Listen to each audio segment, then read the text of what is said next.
오늘 오전 오후 해가지고요. 이거 쭉 마무리 해드릴게요. 자, 그 16페이지 한번 펴보세요.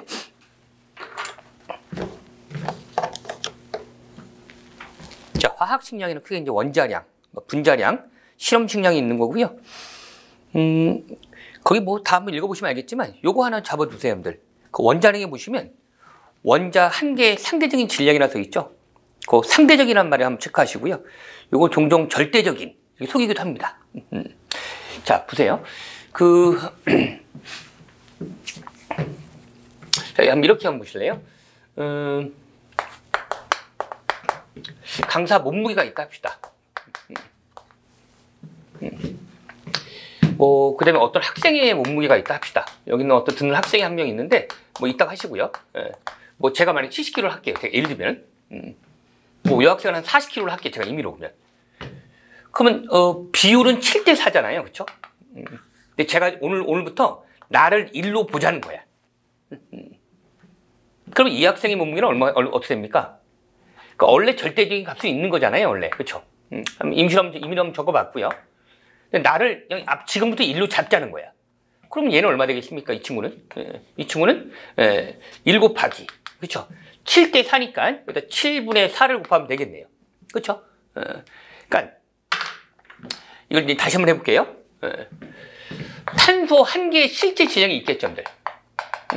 실제 질량이 있을 거예요. 그쵸? 있을 거 아닙니까? 실제 질량이, 분명히. 그 다음에 이 자리를, 수소 한 개의 실제 질량이 있을 거예요. 실제 질량이 있을 겁니다, 분명히. 그럼 제가 여기를 임의로요. 한 12로 할게요, 그냥. 임의로 그냥. 12로 하고요. 여기를 한 얼마나 할까요? 한 1.001을 할게요. 자, 그런데 보세요. 이건 실제 질량이에요. 실제 질량이 변하는 게 아니잖아요. 그렇죠? 제가 이걸 앞으로 요걸 만약에 요걸 12로 할게요. 그냥 임의로. 숫자가 너무 티나게 잡았는데 그럼 얘는 얼마가 있습니까? 요 비율은 계속 유지가 돼야 되는 거니까 1.001 되겠죠. 자, 일단 보세요, 여러분들. 제가 이제 지금부터 얘를 기준을 바꿀게요. 얘를 1로 잡을게요. 그럼 얘는 얼마 됩니까? 비례식 풀면 되겠지만 얘가 약간 줄었잖아요. 그렇죠? 그럼 얘가 약간 줄겠네요. 한 11.99 정도로 잡을까요? 제가 임의로. 기준은 계속 바뀔 수 있는 거예요. 실제로 계속 바뀌어 왔어요. 그러니까 오늘날에는 탄소를 12로 잡고 요것에 맞게 나머지 비율을 딱 잡은 거거든요. 그럼 요걸 한번 잡아보세요, 여러분들. 그럼 만약에 제가 수소를 지금부터 1로 잡을게요. 그럼 얘는 이제 비율로 따지면은 요거를 1로 잡아버리면 살짝 줄었잖아요. 얘도 살짝 줄겠죠. 그럼 여기서 이제 하나 질문이 뭐냐면, 여러분들. 이 아보가드로 넘버라는 게 있죠. 자, 요거 하나 잡아두세요. 아보가드로 수가 변할까요, 안 변할까요? 기준이 바뀌면. 그거 하나만 잡아두세요. 잠깐만 고민해 볼래요? 자, 요 기준일 때는 여러분들. 자, 보세요. 탄소 한 개의 실제 질량 분명히 변치 않는 수가 있을 거예요. 요게 몇 개가 모이면 12g이 될까가 오늘날의 아보가드로 넘버입니다. 다시요. 탄소 한 개의 실제 질량이 있을 거 아니겠어요? 그것이 몇 개가 모이면 12g이 될까가, 그럼 계속 계산하면 되겠죠, 분명히. 탄소 한 개의 실제 질량은 얼마인지 있을 것이고, 그것이 몇 개가 모이면 12g이 될까가 오늘날의 아보가드로 넘버예요. 자, 기준이 바뀌었다 합시다. 지금부터 수소를 1로 잡자는 거예요. 그럼 얘가 기준이죠. 이것에 맞게 쫙 또 될 거예요. 그럼 지금일 땐 수소가 1일 때를 잡으면 탄소는 얼마 되는 거예요? 11.999g 될 거예요. 그럼 이때는 뭐가 돼요? 아보가드로 넘버가. Na 프라임이라 할까요? 탄소 한 개의 실제 질량이 변하지 않는 거잖아요. 그게 몇 개가 모이면 11.999g이 될까가 오늘날의 아보가드로 넘버예요. 그러면 그 수가 감소합니까? 증가합니까? 또입니까? 예. 감소하겠죠. 그래서 요 정도만 추가해 주세요, 여러분들. 아보가드로 넘버는 변하는 숫자다. 예. 기준이 달라지면 변한다. 예를 들면 지금처럼은 감소하겠죠.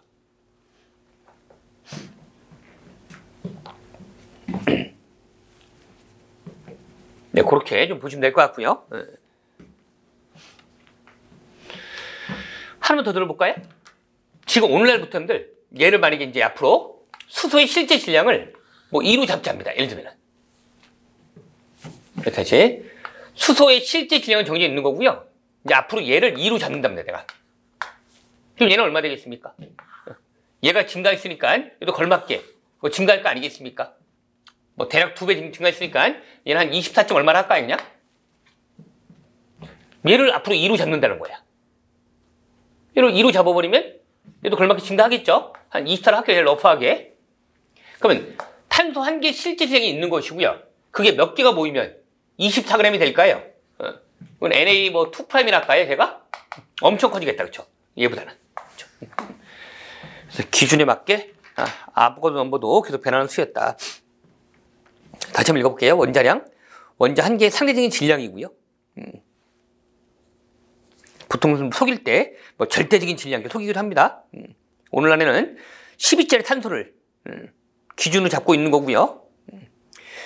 분자량은 이제 거기에 맞게 분자 한 개, 이것도 상대적인 질량이겠죠. 그래서 그 원자의 원자량 모두 더한 값이고, 실험식량은 일단 실험식을 좀 알아두실래요? 실험식. 실험식은 가장 간단한 정수비입니다. 일단 가장 간단한 정수비예요.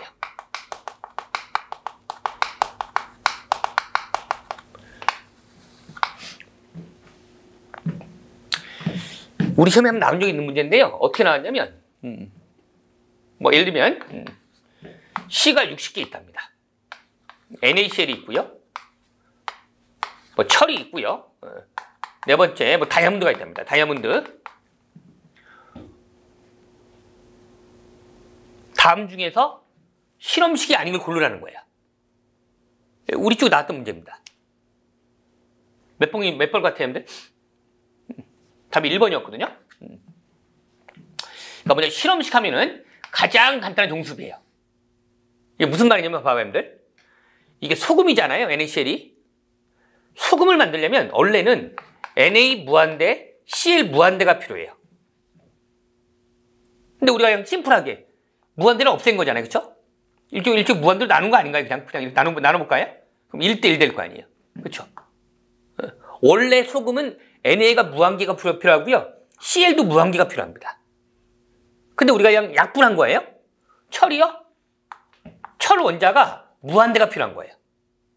그래 철이 만들어집니다. 약분했네요? 다이아몬드요? C가 무한계가 필요한 거예요. 우리가 심플하게 그냥 C로 쓰는 거잖아요, 그쵸? 실험식으로 쓰는 물질은 딱 세 가지 있어요. 2번을 일반화시키면 이온계란 물질이에요. Fe는 철이잖아요. 이게 금속계란 물질이에요. C가 원자 결정을 하거든요. 그 세 가지는 무조건 실험식으로만 쓴다는 거예요. 1번은 플로렌 해가지고 이건 분자라고 합니다. 분자. 약분한 게 아니에요. 실제로 탄소가 60개가 있으면 플로렌이 만들어져요. 이건 가장 간단한 정수비가 아니고 그냥 있는 그대로 다 쓴 거예요. 생략 없이. 그러면 실험식이 아니에요. 그래서 실험식 세 가지 꼭 기억하세요. 이온계란 물질, 금속계란 물질, 원자 결정. 이렇게 하면 나온 적이 있습니다. 그래서 실험식량이라는 것도 실험식에 있는 원자들을 다 더한 게 실험식량이 되겠죠. 몰입니다. 아까도 살짝 언급했는데요. 오늘날은 지금 탄소를 기준 잡았잖아요. 그러니까 탄소의 실제 질량이 있을 거예요. 그게 몇 개가 모이면 12g이 될까가 오늘날의 아보가드로 넘버예요. 그 값은 뭐라고요? 기준이 바뀌면 변한다. 증가할 수도 있고 감소할 수도 있다. 오늘날에는 거기 아보가드로 넘버는 6.02 곱하기 10의 23승계를 하는 거죠. 1몰이. 다음으로 아보가드로 법칙이라고 있습니다. 자, 읽어볼게요. 온도와 압력이 같을 때 기체의 부피는 기체의 종류에 관계없이 기체 분자수에 비례한다. 자, 이게 무슨 말이냐면요.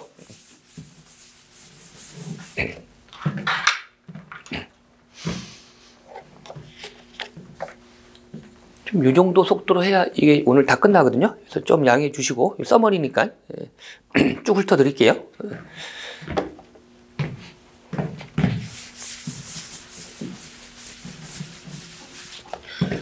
자, 지금 이런 말 있잖아요. 봐봐요, 여러분들. PV나 NRT라는 많이 들어보셨죠? 이상기체 상태 방정식이고요. 여기서 조건이 if 온도하고 콤마 압력이 일정할 때, 콤마는 and잖아요. and, 그쵸? 온도랑 압력이 일정할 때 온도 제낄까요? 이 압력 제낄까요? R은 상수니까 제끼면 V하고 N은 V가 부피고요. N이 몰수잖아요. 네, 요게 바로 아보가드로 법칙입니다. 조건 놓치지 마세요. 그래서 온도와 압력이 같을 때 기체의 부피는 그 입자수에 비례한다는 거예요. 이때 기체 종류에 관계없다는 게 중요한 거예요. 질소 기체가 1몰이 있든 수소 기체가 1몰이 있든 뭐 암모니아가 1몰이 있든 다 똑같은 부피를 띈다는 거예요. 온도하고 압력만 같다면 이게 아보가드로라는 사람이 밝혀낸 거예요.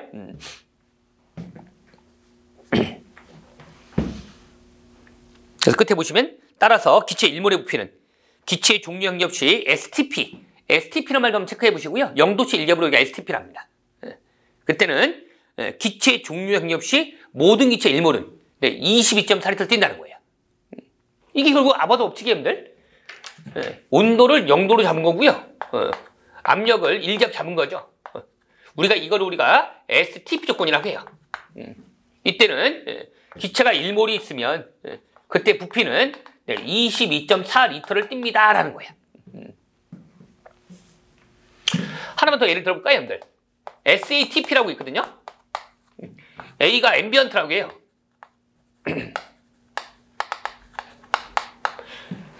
앰비언트가 뜻이 어떻게 되죠, 여러분들? 이게 아마 찾아보시면 뭐 포위된 뭐 이런 말이 나와요. 화학이랑 포위된 거랑 뭔 상관이죠? 실험실을 말해요. 실험실이 사방에 포위돼 있잖아요. 우리 지금 교실처럼요. 그렇죠? 그래서 표준 실험실 온도, 표준 실험실 압력이라고 합니다. 얘는 25도씨 1잡이에요.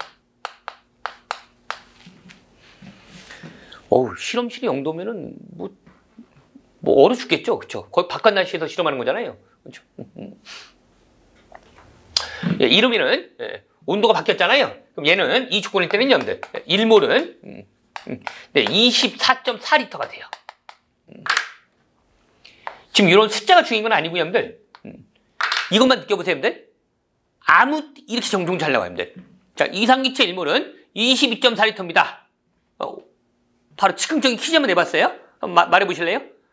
이상기체 1몰은 이상기체 1몰은 22.4리터랍니다. OX. X입니다, X. 선생님, 이상기체 1몰은 20.4리터잖아요. 그러니까 과학이라는 거잖아요. 과학은 조건이 중요합니다, 항상. 아무 때나 성립하는 게 아니고요. 이 조건일 때만. 가장 기본 중에 기본이잖아요. 우리가 물화생리를 공부할 때 가장 기본은 뭐예요?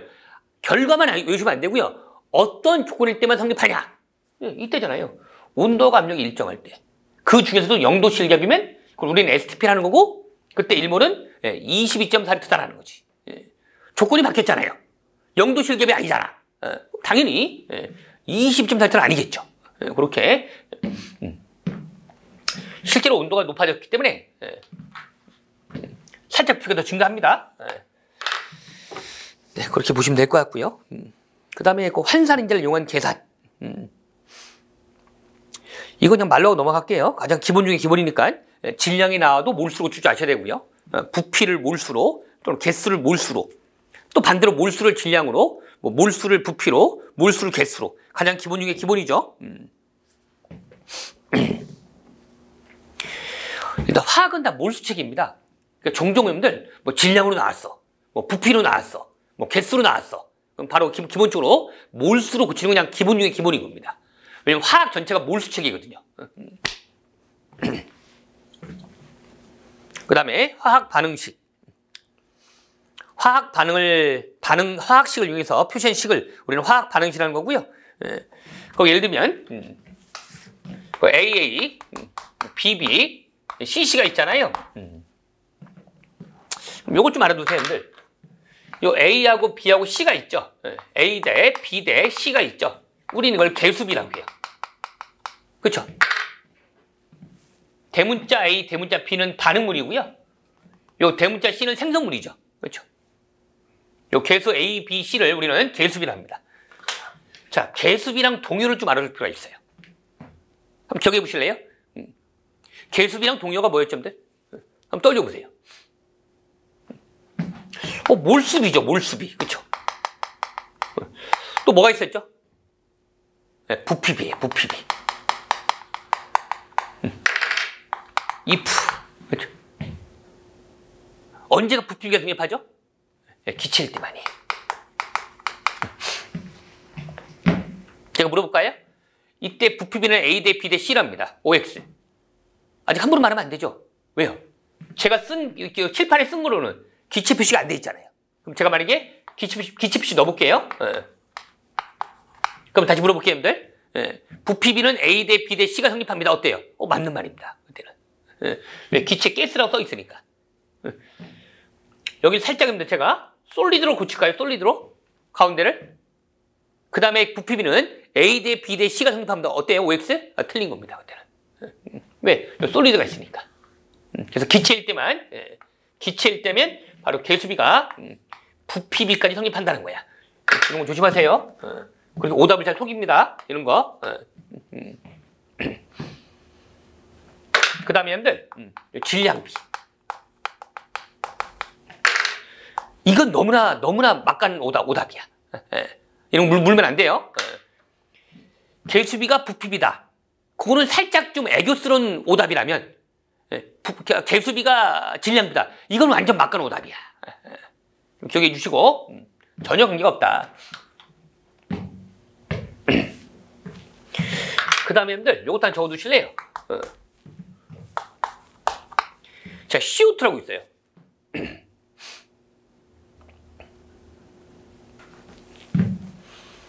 여기 문제도 있는데요. 제가 페이지마다 곳곳에. 그건 제가 문제까지는 제가 이번 시간에 안 풀어드리고요. 한번 해설서 써 있으니까, 뭐, 풀다가 좀 이해 안 되면 저한테 질문해 주시고, 형으로 제 그 번호가 010-4704-1477이거든요. 제 이름은 이훈이라고 하고요. 여기 톡으로 질문해 주시면 제가 답변해 드릴 테니까 해서 써 있지만 좀 이해 안 되면. 또 여러분들 뭐 기출문제 풀다가, 선생님 나 뭐 60회 몇 번 문제가 좀 이해 안 된다. 풀이를 봤는데 뭐 여기가 어디가 좀 이해 안 되는 것 같다. 그렇게 좀 질문 주시면 제가 바로바로 뭐 수업 없다면 시간에 답변해 드릴 테니까 참고해 주시고요.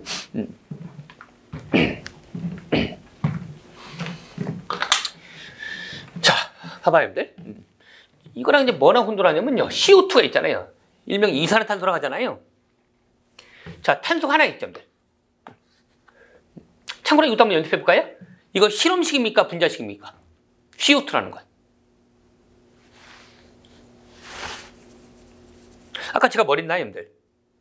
가장 간단한 정수비로 썼으면 실험식이에요, 기본적으로. 탄소가 하나에 산소가 두 개죠. 더 이상 약분 됩니까? 약분 안 되죠, 여러분들.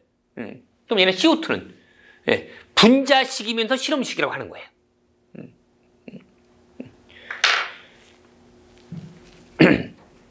이런 거는 이제 분자식이면서 실험식인 거고요. 자, 탄소 하나는 12g이에요. 산소 2몰은 하나가 16g이거든요. 두 개 있으니까 32g이에요. 약분해 볼래요? 4로 약분되나요? 3대 8 되겠죠. 자, 세상에 있는 모든 이산화탄소는요, 질량비로 항상 3대 8로 결합합니다. OX. 그러니까 말을 잘 들어야 돼요, 여러분들. 세상에 있는 모든 이산화탄소는 몰수비로는 1대2로 결합한다. OX. 맞죠? 1대1로 결합했잖아요. 그거를 이렇게 속이기도 해요, 여러분들. 세상에 있는 모든 이산화탄소는 질량비로 3대 8로 결합한다. OX. 맞는 문장입니다. 질량비란 말을 했네?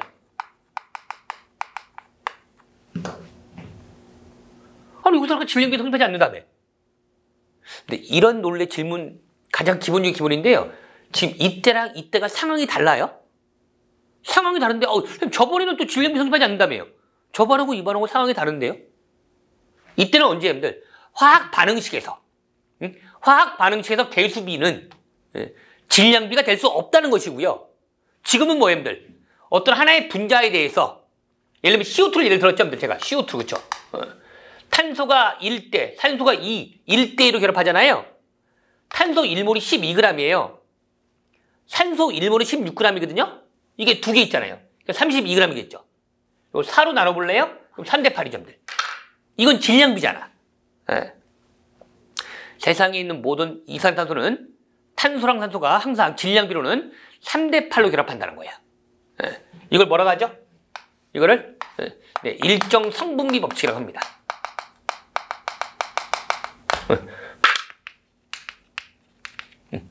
이때 성분비 있죠? 이게 바로 질량비예요. 일정한 성분비로만, 일정한 질량비로만 결합한다. 구분해서 알아두시고요.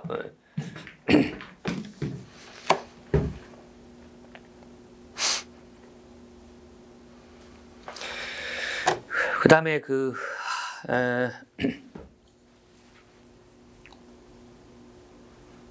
거기 이제 그런 말 나와 있잖아요. 만약에 소모된 A 몰수가 있어요.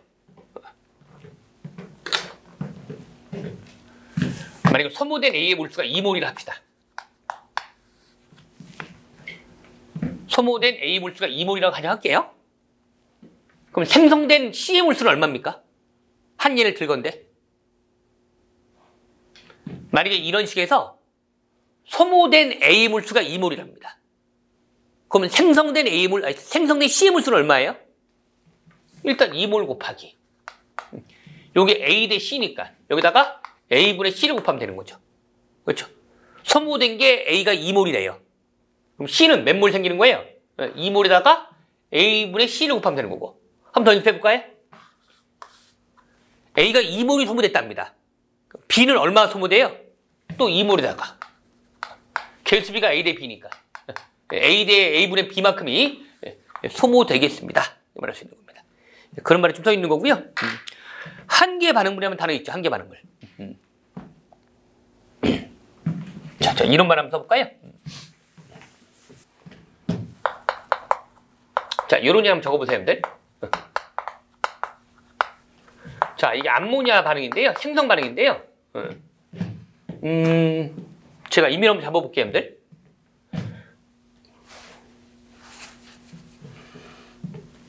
여기 2몰이 있답니다. 3몰이 있답니다. 예를 들면 처음에 이니셜, 체인지, 이퀄리브리엄을 하거든요. 자, 이런 경우에 누가 한계 반응물입니까? 한계 반응물 많이 들어보셨을 거예요? 한계 제한된다, 한계된다. 얘가 있는데 왜 반응 안 하고 있지? 상대방이 없잖아, 지금. 그럼 이런 경우에 누가 한계 반응물입니까? 여기서 답 낼 줄 알면 끝난 거예요. 한계 반응물 정의는 다 이해한 거나 마찬가지예요. 보통 오개념이 뭐냐면, 얘가 한계 반응물이에요. 왜 그러니? 질소가 양이 적잖아요. 자, 이런 게 정확한 오답이에요. 자, 여기 개수가 1대 3이죠? 아까 개수비가 몰수비였잖아요. 그럼 얘가 1몰 반응하면은 얘가 3몰 반응하겠죠. 1몰 남고 0몰 됩니다. 지금 누구 때문에 반응 더 못하고 있어요? 수소가 없네, 더 이상. 그렇죠? 질소가 있음에도 불구하고 수소가 N거 났잖아요. 반응 못하고 있는 거예요. 그렇죠?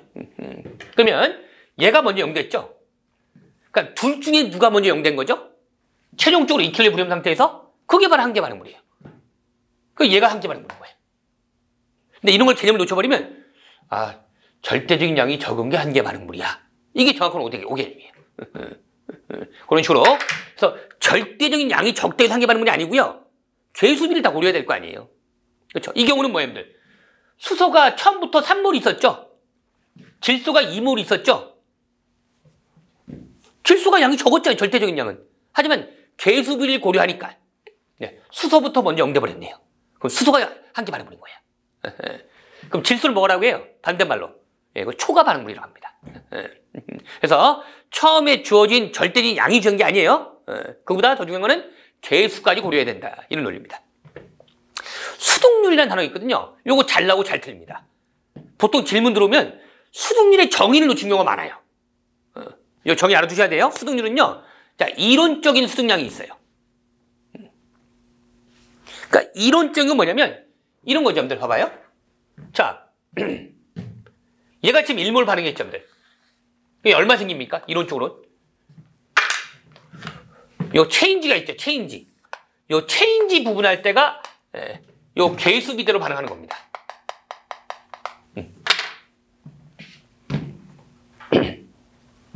그럼 얘가 2몰 생기겠죠. 계수비가 1대 3대 2니까. 2몰 되겠죠. 그러니까 이게 바로 이론적인 양인 거야. 요 계수비에 의해서 얘가 2몰 생기는 거잖아요. 이게 이론적인 수증량이에요. 그 분모의 이론 수증량이라고 써 있잖아요. 근데 실제 실험해보니까, 그러니까 이런 거죠, 여러분들. 퍼센트 수증률은, 그렇죠. 수증률은, 여기 2몰, 여기 밑에 쓰는 거야. 근데 실험을 해보니까 실제로는 한 1.6몰만 생겼다는 거야. 이쪽이 이제 실제 수증량이 되는 거야. 곱하기 100 하면은, 이게 퍼센트 수증률입니다. 그래서 어떻게 시험 내기도 하냐면, 여러분들, 퍼센트 수증률이 80%라는 거야. 그럼 실제 수증률은 얼마나 이렇게 묻기도 합니다. 이 공식을 알면은 해볼 만한 거고요. 종종 여기서도 나오는 질문이 뭐냐면, 선생님, 왜 계수비가 1대 0대 2잖아요. 아니, 아까 그 계수비가 성립한다며요. 이퀄리브리엄이라는 최종 평형 상태거든요. 최종 평형 상태랑 계수비는 전혀 무관이에요. 계수비는 언제만 성립하는 거예요? 예, 체인지 반응할 때만. 종종, 선생님, 초기 몰수비가 왜 계수비랑 무관이에요? 왜 계수비가 성립하지 않아요? 선생님, 최종 평형비가 왜 계수비랑 성립하지 않아요? 그건 그 계수비라는 게 반응할 때만. 그렇게 보시면 되고요. 넘겨볼까요? 17페이지 문제 있다면 나중에 풀어보시고 18페이지입니다.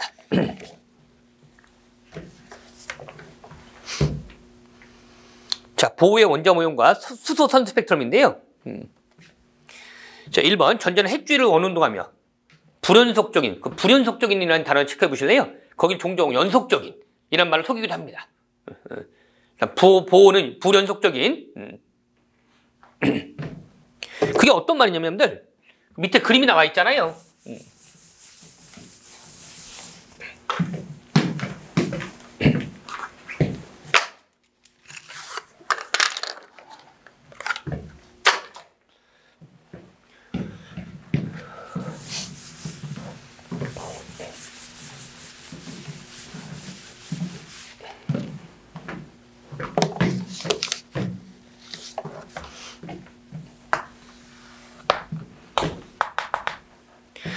n이 1이고요.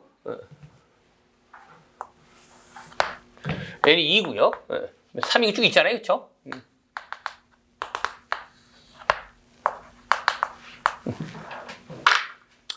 (1과 2) 사이에 어떤 숫자가 1과 2 사이에 어떤 라인이 있나요? 2랑 3 사이에 어떤 라인이 있나요? 없죠. 1과 2 사이에 빈 공간이에요. 이게 바로 불연속의 의미입니다. 1과 2 사이에 뭐가 꽉 채워진 게 아니죠? 2랑 3 사이에 뭐가 있는 게 아니죠? 이게 바로 불연속이에요. 여기에 뭐가 꽉 채워져 있어요. 1과 2 사이에 뭐가 꽉 채워져 있어요. 그게 연속적이라는 거예요. 단어 의미 알아두시고요. 그러니까 보호는, 그러니까 이런 거죠, 여러분들. 오늘 지금 학생이 몇 명 왔나요? 뭐 10명 왔나요? 20명 왔나요? 오늘 학생이 1.6명 왔는데요. 이렇게 말하지 않잖아요. 1명, 2명, 3명, 4명. 1명과 2명 사이 없어요. 그러니까 우리가 이런 사는 세계도요, 다 불연속이에요. 계단을 몇 개 층 올라와서 여기 도달했나요? 뭐 2.6개 층 올라갔나요? 그게 아니잖아요. 계단 16개 층 올라가니까 뭐 2층에 도달하던데요? 이렇게 말하는 거잖아요. 그렇죠? 커피 한 잔 마실까요? 이렇게 말하지. 커피 1.6잔 마실까? 이렇게 말하진 않잖아요. 그렇죠? 그런 것처럼 다 불연속이 되는 거고요. 자, 그 다음에 핵전화가 Z인. 핵전화는 다른 말로 원자번호를 말합니다. 원자번호가 Z인 수소골 원자 체크하시고요. 보호식은 수소골 원자에서만 성립합니다. 수소골 원자란 말 체크하시고요. 이런 걸 말합니다. 수소, 헬륨 1가, 리튬 2가 이런 걸 말합니다. 수소골이라고 했죠. 꼴이 라이크잖아요. 라이크. 수소처럼. 수소가 아니더라도 전자가 하나짜리면 다 수소골 원자로 취급합니다. 헬륨은 2번이잖아요. 리튬 3번이고. 요거 2번인데 플러스니까 그렇죠. 전자를 잃었다는 소리예요. 그렇죠. 그러니까는 1전작입니다. 요 다른 말로 1전작이라고 합니다. 리튬은 3번이니까 전자가 3개 있는 거거든요. 2개 잃었잖아요, 전자를. 그렇죠. 그러니까 이런 건 다 성립한다는 겁니다. 그래서 이런 문제에서 수소골 원자이기 때문에 수소만 성립하는 게 아닙니다. 헬륨 1가, 리튬 2가 다 성립하는 겁니다. 자, 에너지 준위식 있잖아요. 외우셔야 돼요. 이 N은 마이너스 K 곱하기 N제곱분의 Z제곱이랍니다. 이제 주로 수소를 내기 때문에 수소를 기준으로 설명해 볼게요. 수소는 1번이에요. 그러니까 Z는 1제곱수나 많아져. Z가 원자 번호입니다. 써볼까요? 이 원은 얼마예요? 그러면 마이너스 K겠죠. 이 2는 얼마입니까? 마이너스 4분의 K겠죠. 여기 2니까 그래서 2를 넣은 겁니다. 그냥. 그렇죠. 얘는 이 3는 마이너스 9분의 K 아니겠습니까? 여기는 얼마예요? 이 무한대는요? 0대겠죠.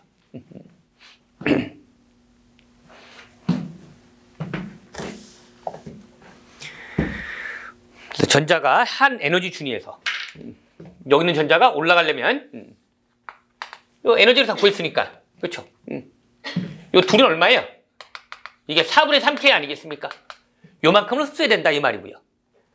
여기 있는 전자가 떨어질 때는 반대로 이만큼을 방출해야 된다 이런 말입니다. 또 기본적으로 올라갈 때가 흡수고요. 에너지를 흡수하는 거고요. 내려갈 때가 방출이라고 보시면 되겠습니다. 각각 라인마다 에너지를 다 구할 수 있으니까 뭐 구체적으로 얼마큼을 흡수해야 된다, 얼마큼을 방출해야 된다도 다 말할 수 있을 겁니다. 그래서 3번에 전자가 한 에너지 준위에서 다른 에너지 준위로 전이할 때는 에너지를 흡수하거나 방출한다 써 있네요. 자, 그 다음에 라이먼이란 말이 있잖아요. 라이먼. 그렇죠? 거기 보시면 출발점은 중요하지 않고요. 도착점 기준으로 1로 떨어지면 라이먼결이라고 해요. 라이먼과 동요가 뭐죠, 여러분들? 자이성결이라고 합니다. 종류 잘 나와요, 여러분들? 라이먼결은 뭐랑 동요냐? 자이성결. 발머는 뭐예요, 여러분들? 출발점이 중요하지 않고요. 2로 떨어지면 발머결이라고 합니다. 발머랑 동요는 가시광선이라고 합니다. 동요 알아두시고요. 팥센이 있죠, 여러분들? 팥센의 무리가 어디에요, 여러분들? 3으로 떨어지는 거예요. 그럼 우리가 이거를 적외선결이라고 합니다. 라이만, 발머, 팥센.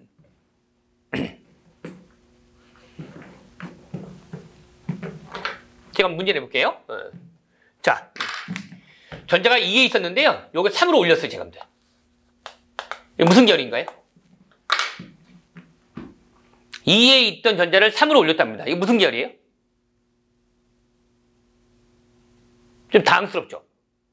요 책으로 말하면은 방출할 때 기준으로 어디로 떨어졌냐를 가지고 논했는데 갑자기 흡수로 제가 말을 바꿨잖아요.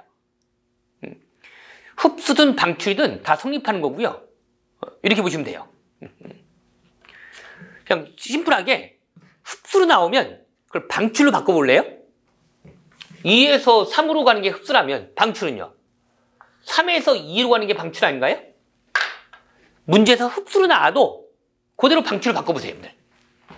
그럼 결국 3에서 2로 떨어지는 거죠. 방출을 바꾸면은. 지금 어디로 떨어졌나요? 2로 떨어졌죠. 그럼 뭐랬을까 발머계열. 그럼 가시광선결이 되는 겁니다.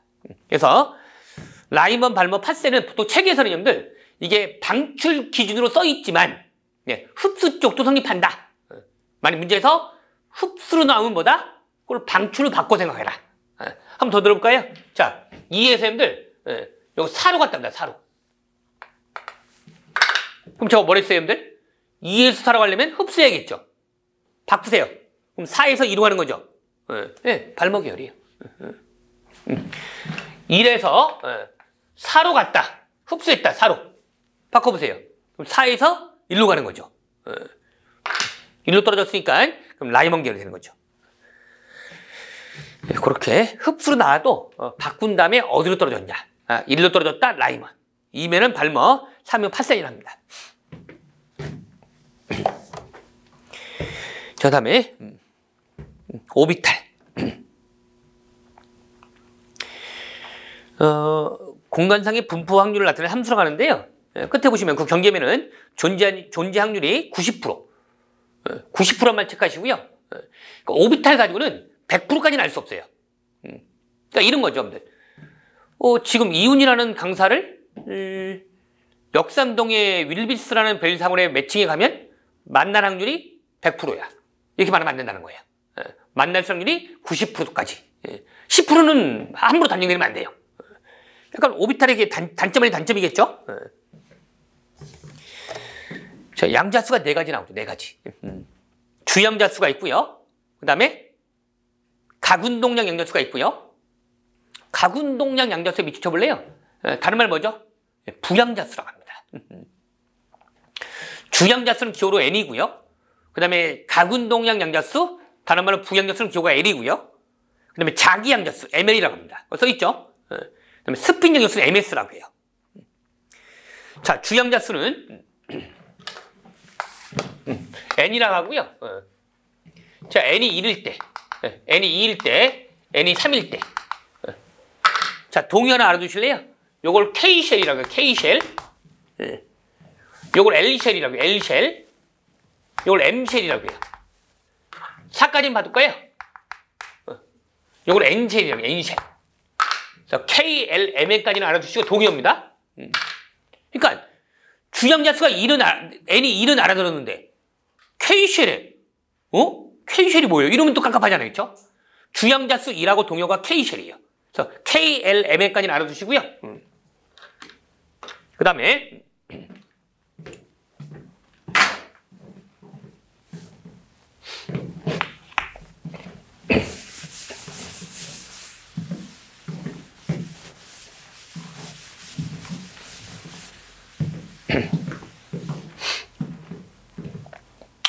자, L은 부양자수라 했잖아요. 다른 말로 가운동량자수인데 얘 범위는 어때요, 여러분들? 0부터 n-1까지 가져요. 이 범위도 알아두세요. 0부터 n-1까지 갖는다. 이쪽에 쓸게요, 저는. 0부터 n-1까지. 그러니까 얘는 가질 수 있는 부양수는 0밖에 없네요. 그렇죠? 1 넣으면요. 2 넣어버리면 얘는 0하고 1을 갖겠죠. 얘는 0, 1, 2를 갖겠네요. 얘는 4개를 갖겠죠. 4개를. 그 다음에 ML이라고 있잖아요. 이걸 우리가 자기양자수라고 해요. 얘 범위가 마이너스 L부터 L까지 갔습니다. 그러니까 얘는 뭐예요? 0밖에 안 되죠. 0 넣으면은. 얘는 0이고요. 얘는요. 1 넣어볼래요? 여기다가 마이너스 1부터 1까지니까. 마이너스 1부터 1까지의 0 포함한 정수, 양의 정수, 음의 정수. 그러니까 마이너스 1, 0, 1 갖는 거예요. 마찬가지로 0, 마이너스 1, 0, 1이고요. 얘는요. 마이너스 2부터 이렇게 하겠죠. 이건 생략할게요. 이쪽은. 그런 식으로 볼 수 있는 거고요. 그 다음에 요것도 알아두세요. 여러분들. L이 0인 걸 우리가 다른 말로 S오비탈이라고 해요.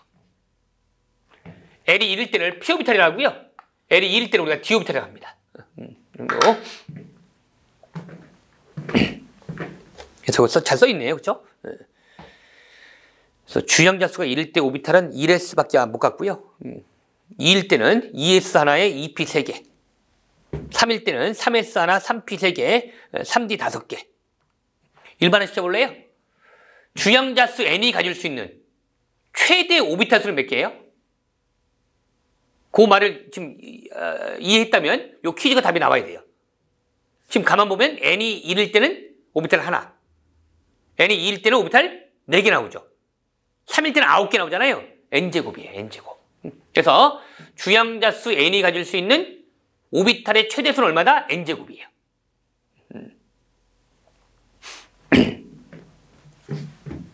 근데 그러면 말이에요, 여러분들. 하나 더 내볼게요.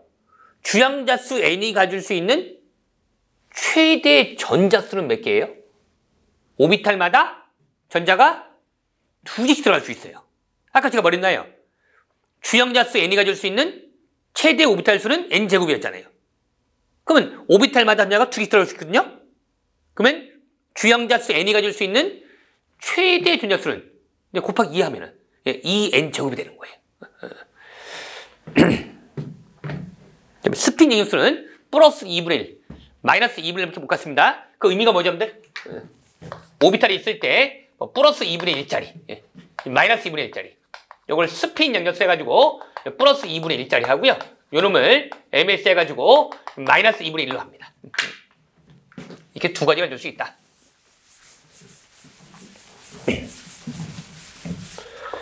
자, 다음으로 마디라는 개념이 나오는데요. 자, 한마디 요약해 드릴게요. 이렇게 좀 알아두시면 좋을 것 같아요. 자, 마디는 이제 방사상 마디라는 게 있고요. 요 각마디라는 게 있습니다. 두 개를 더하면 이게 전체 마디거든요. 잠깐 마디라는 정의는 알고 출발할까요? 잘 나와 있게요, 여러분들.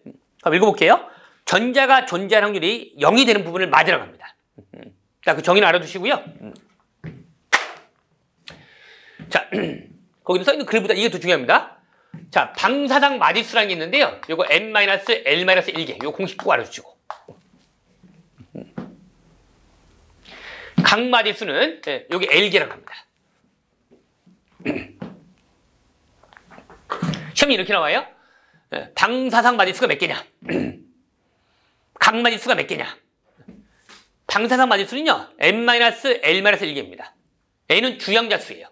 아까 했잖아요, 그렇죠? L이 부양자수고요. 각 마디는 L개입니다. 그럼 두 개 더해볼래요? 요거랑 요걸 두 개 더해볼래요? 그럼 마이너스 L하고 플러스 L을 더해주면 어떻게 됩니다? 요건 n-1개 되는 거예요. 자, 예를 들어볼게요. 자, 3P죠, 3P. 요거 방사상 마디수가 몇 개죠? 요 앞에 수가 주양력수잖아요. 요 뒤에 있는 수가 L이 1인 거잖아요, 그쵸? 그럼 n-l-1을 집어넣으면 3-1-1이니까 요거 한 개 나와야 돼요. 각마디는 몇 개예요? 여기 L이 각마디였죠? 하나 나와야 돼요. 두 개 더하면 전체 마디는 2가 나오죠. 전체 마디는. 자, 3P는요. 이렇게 생겼습니다. P오비타는 약간 R형 모양으로 생겼어요. 이렇게. 자, 그러면은 요게 각마디예요. 요게 각마디. 그 다음에 방사상은 약간 이게 구형으로 되어 있어요. 구형으로. 이게 방사상 마디예요.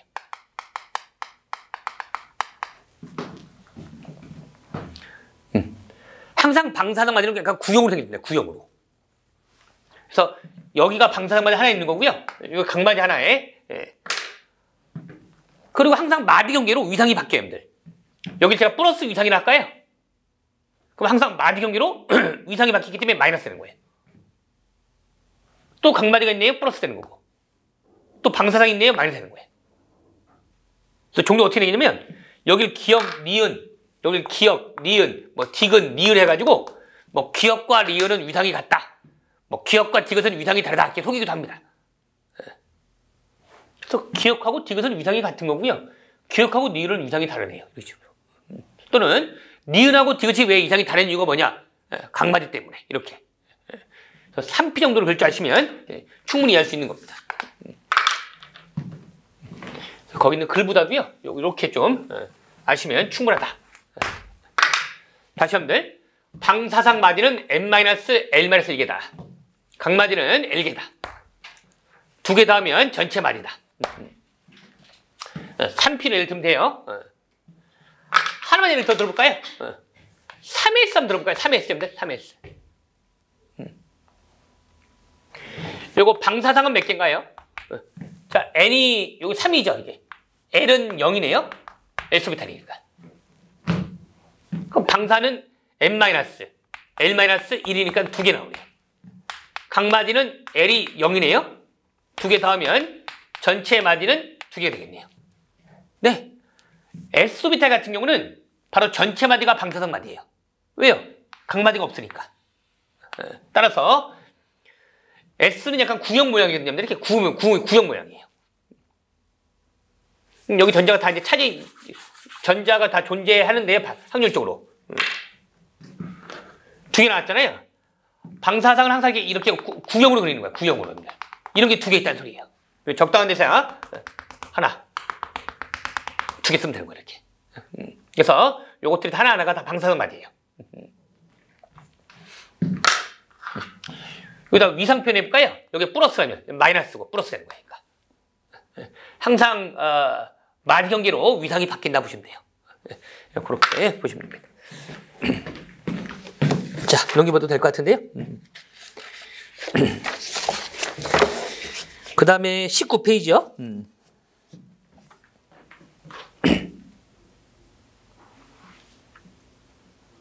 P부터 읽어볼까요? P부터는 L이 1이고요. 2개의 로브를 가지면 이게 무슨 말이냐면 여러분들.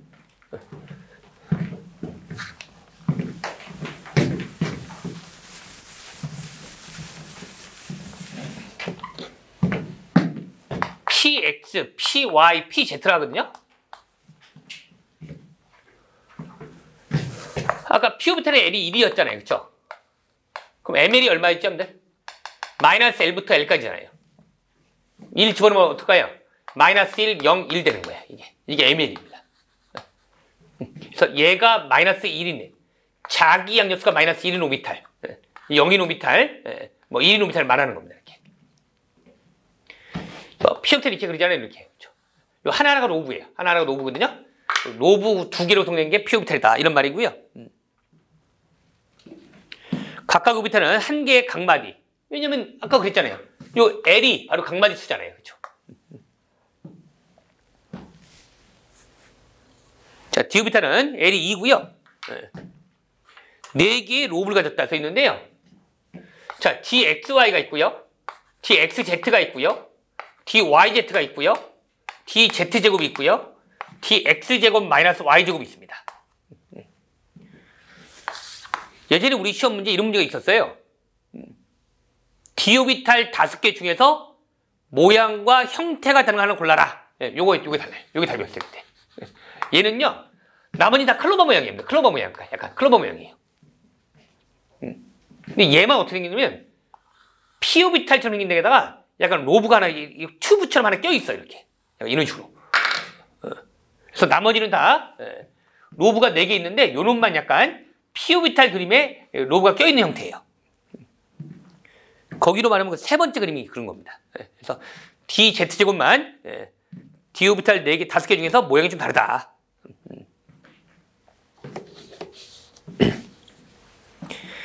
자, 전자를 배치할 때 우리가 3가지 규칙이 있어요. 첫 번째 싸움의 원리라고 있죠.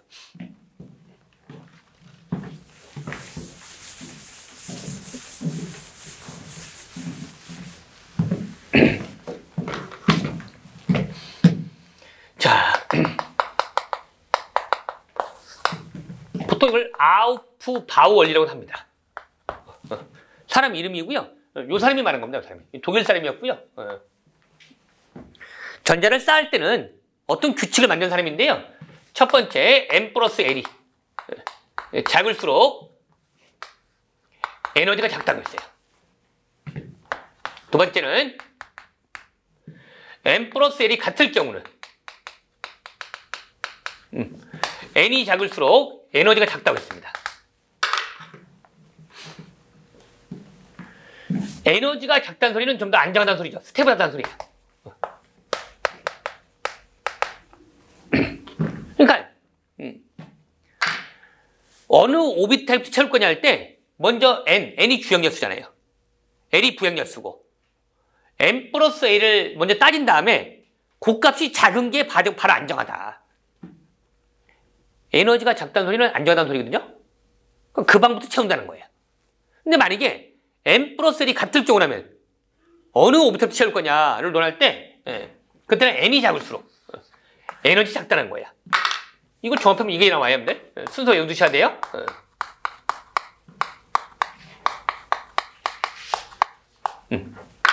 이거 하나 써놓으시고 여기가 중요하죠. 여기가. 그렇죠. 3P 다음에 3D가 아니고 4 있습니다. 요걸 논한 거야. 봐봐야 돼. 4x가 얼마죠? n 플러스 1이 4죠. 3D가 얼마죠? 얘가 5잖아요. 아까 제가 뭐랬나요, 여러분들? 첫 번째 규칙이 n 플러스 1이 작을수록 에너지가 작다고 했으니까, 그쵸? 그러니까 3P 다음에 4x 먼저 채운다는 게 중요한 거예요. 네, 이런 게 바로 알파 원리입니다. 하나 중요한 게 여러분들, 이게 에너지 순서인데요. 이것도 적어놓으세요. 1s, 2s, 2p, 3s, 3p, 3d 순서일 때가 있어요, 여러분들. 네, 요거는 1전자계일 때. 요거는 다전자계일 때 순서예요.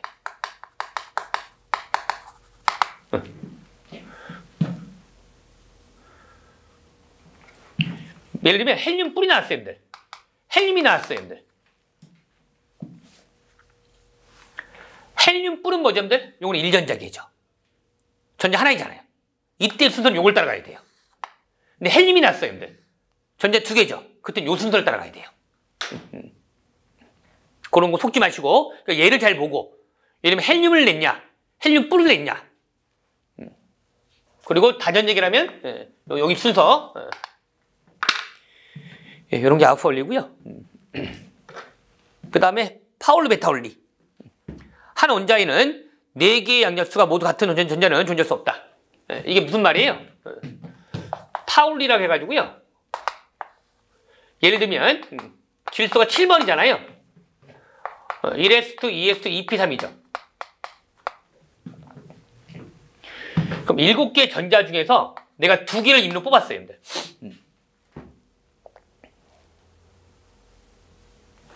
일곱 개의 전자 중에서 내가 2개를 임의로 뽑았거든요. 뭐 저는 이걸 뽑을까요?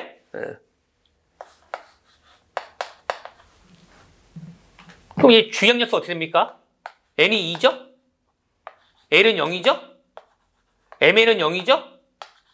ms는 플러스 2분의 1이잖아요. 이놈은요? n이 2죠? l은 0이고요.